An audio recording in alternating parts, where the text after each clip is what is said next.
Hello friends, आज हम mathematics में टाइम एंड वर्क टॉपिक पे वीडियो बना रहे हैं।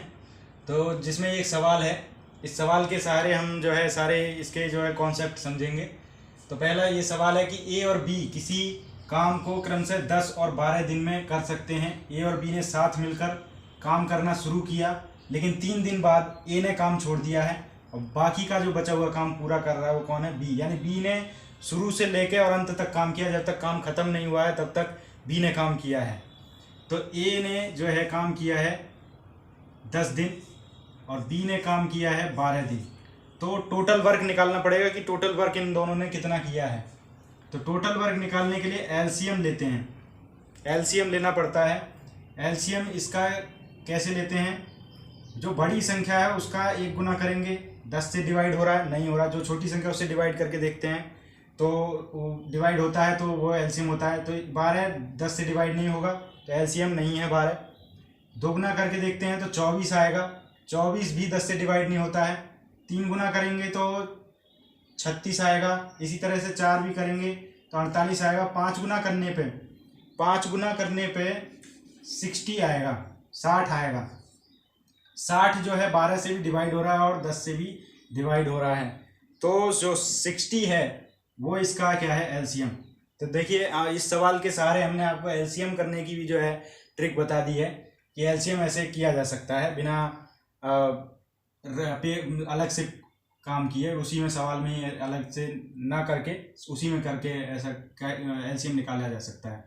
तो 12 × 5 जो है यानी कि 60 एलसीएम आएगा, तो × 5 को मिटा दिया जाता है। तो 10 और 12 का एलसीएम जो 60 आया है, ये टोटल वर्क है, ये टोटल वर्क है। पूरा जो काम है वो 60 है। तो जिसको ये 10 दिन में करते हैं और ये 12 दिन में, तो इनकी कार्य क्षमता निकालनी पड़ती है। कार्य क्षमता निकालने के लिए जो टोटल वर्क है और जितने दिन में ये काम कर रहे हैं वो निकालते हैं। तो 6 आता है, 6 दिन आ रहा है। तो 6 जो इसकी जो है वो क्या है? एफिशिएंसी है, कार्य क्षमता है।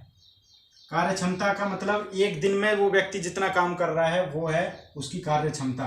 तो 10 दिन में जब 60 कर रहा है तो एक दिन में 6 काम वो करेगा, वो इसकी कार्य क्षमता है। इसी तरह से बी की कार्य क्षमता कितनी है? 5, क्योंकि 60 है टोटल वर्क और वो 12 दिन में उस काम को कर रहा है, यानी कि एक दिन में वो 5 काम कर रहा है। तो उसकी क्षमता कितने की है? 5 की है।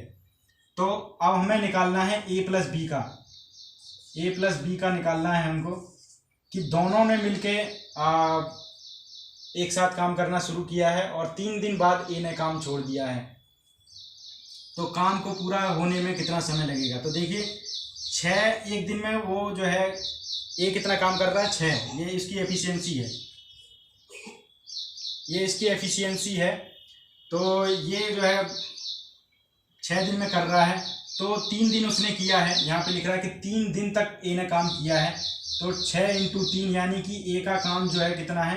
18 काम उसने कर दिया है। अब बाकी का बचा हुआ काम बी कर रहा है।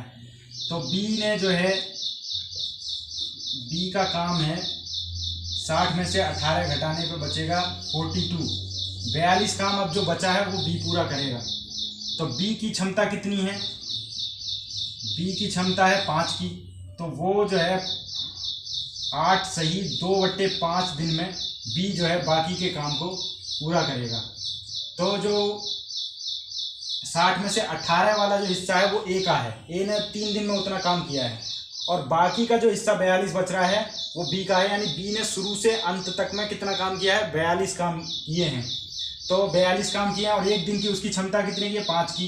तो यानी कि 42 में 5 का भाग दे देंगे तो 8 सही 2/5 आएगा, जो कि बी ने शुरू से अंत तक में, यानी कि पूरा टाइम जो लिया है बी ने वो 8 सही 2/5 है। यानी कि काम को पूरा होने में कितना समय लगा है?